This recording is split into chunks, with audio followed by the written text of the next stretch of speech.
Good morning. This is KELOLAND On The Go with all you need to know in news and weather as you start your weekend. We also have your Boredom Busters coming up, but first, our top story. Educators, journalists, and students came together on the University of South Dakota campus Friday to discuss the state of our democracy. This conference took place at the Al Newharth Media Center, where the Cheeseman Center for Democracy released survey results showing growing dissatisfaction with democracy among South Dakota voters.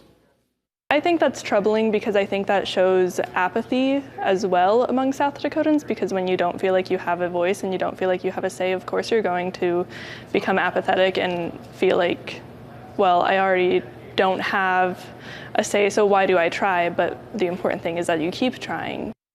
The survey also found that 12% of South Dakotans think democracy should be replaced with another form of government. Researchers say that finding underscores the need for people to be more willing to find common ground with those they disagree with. It is now up to Governor Kristi Noem on whether or not to approve a state sales tax reduction. On Thursday night, both the Senate and House approved lowering the overall tax rate from 4.5% to 4.2%. It's expected to save South Dakotans $104 million overall. The governor has been critical of lawmakers for not passing her repeal of the state grocery tax. But shoppers we spoke with in Sioux Falls Friday hope Noem signs the bill into law. I think it would increase consumer spending probably, because if you're not paying as much in tax, they're going to have more of a budget to buy other things as well. The sales tax reduction would expire in the year 2027. Daylight saving time officially begins tomorrow morning, and that loss of an hour of sleep can be a drain on energy for anybody, but especially for younger children. Dr. Jennifer Hager, a pediatrician with Sanford Health, says kids with more rigid schedules will often have harder times adjusting to the time change.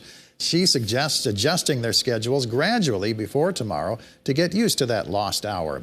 It's also important to spend time outdoors in order to reset their internal clocks. Any moment that it's nice enough this weekend, get outside. Get that sunlight. That's what hits our internal clock. Get activity. When kids are active, it's going to make them more tired. It's going to be easier to get them to bed a little bit on the earlier side so that their body can do that wake up in the morning. And Dr. Hagar also reminds parents to make sure they get enough sleep so they'll have the bandwidth to help their kids. Well, separated by life's circumstances, two women are reunited in Sioux Falls after many decades of friendship.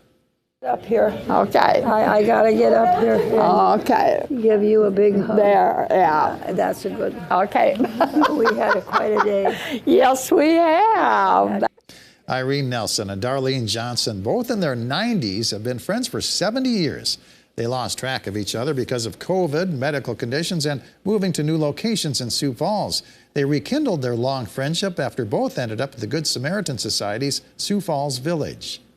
Irene lived on the farm between Wentworth and Coleman, and Darlene lived in Wentworth, and their husbands knew each other, and so then they just became close, and they started having children about the same times, and they just grew up together.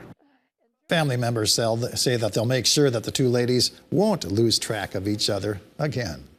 Well, let's take our first look at the forecast now with meteorologist Adam Rutt in the Storm Center. Good morning, Adam. Good morning, Perry, and good morning, everybody. We're dealing with wintry weather, especially in eastern and northeastern portions of South Dakota, but this does gradually get on out of here as we head through the rest of these morning hours. The wind, however, is going to be sticking around for a little while. Here's a view from Aberdeen, where they still have a winter weather advisory in place through the morning and into the early afternoon. 28 with a south wind at 23 miles per hour, and a fresh coat of snow is downtown. 29, a southeast wind to 16 miles per hour. Please be mindful of those covered roads as the travel conditions are going to be rather slick at times. 27 in Brookings, 29 Mitchell, 28 in Huron, 30 for Pierre, 21 Rapid City, 10 warmer though as you head toward Mulbridge. And winds are going to be a factor, blowing snow concerns in place, especially East River. You see those sustained winds at 15 to 25 miles per hour out of the southeast. Not as windy though if you're West River. We do have a spring preview on the way, but it's not for everybody. We'll still talk about it and the rest of your 7-day forecast coming up. All right, thank you very much, Adam. Well, as part of KELOLAND Media Group's 70th anniversary celebration, we caught up with former anchorman Doug Lund on Friday, who's expressing gratitude for his many years at the station. I still love being connected with KELOLAND TV. I love it.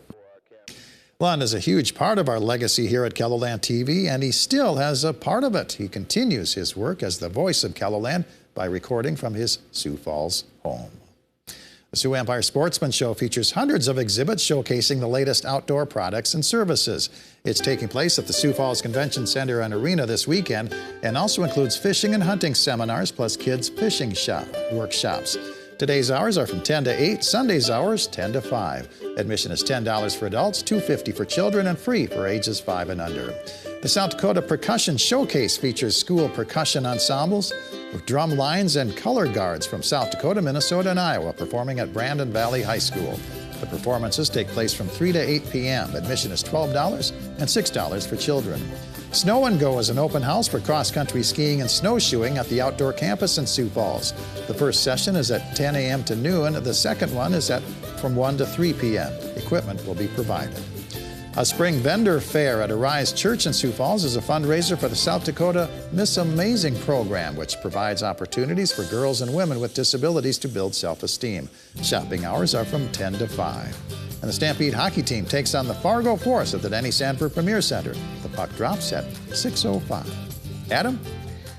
We'll watch as wintry weather continues to gradually get on out of here. This is the latest round of winter weather headlines. A winter weather advisory will remain in place until noon up toward the Aberdeen area and then into lesser extent McPherson County. You're in a winter weather advisory until 9 a.m. But Aberdeen down over toward Watertown as well. It's the early part of the afternoon. For Cottington County, for example, it's until 3 p.m. along with areas along the Prairie Coteau into Millbank, Sisseton as well. You'll want to keep an eye on things as we are going to deal with some falling snow and blowing snow. Like we saw earlier, it is windy this morning, and it's going to stay that way through the afternoon. So there goes the snow. It's going to push eastward over the next couple of hours. So we'll still see a little more accumulation in place. Overall, we're looking at an inch or two down towards Sioux Falls into Yankton, but we'll have totals that are 2 to 4 or even 5 inches or so up in northern and northeastern portions of South Dakota as this gradually gets on out of here. Could be worse.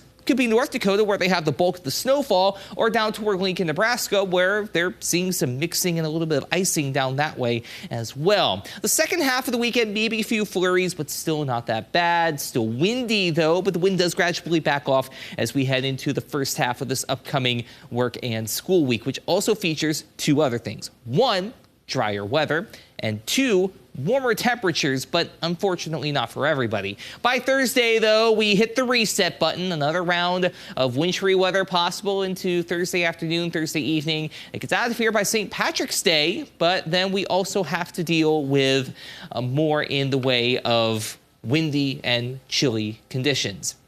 For what it's worth, odds for below average temperatures are expected to win out as we head toward and beyond not just St. Patrick's Day, but even the start of spring. But I mentioned, though, we do at least have a spring preview in place that is going to feature a nice warm-up that will take us into the middle of the week for some, but unfortunately it's not going to be for everybody.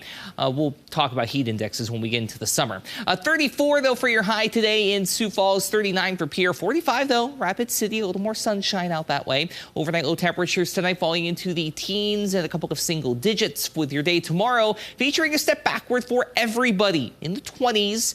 Near 30 in a couple of areas. And again, blowing snow will be a concern to the northeast. Here's your 7-day forecast, and we will continue to have those windy conditions on Sunday in Sioux Falls. We notice we get into the 40s headed into Wednesday, only to take that step backward and hit the reset button headed towards St. Patrick's Day. In Aberdeen, snow today, and then again on Thursday. In between, we're doing pretty well beyond some windy days Sunday and Tuesday. We at least get back into the mid to upper 30s. For Pierre, how about 50s next Tuesday and Wednesday? We'll keep an eye on that chance for snow, though, as we head into the latter part of next week. And last but not least, in Rapid City, we'll see temperatures up near 60 by next Tuesday and Wednesday, only to drop down to around 40 by the end of next week.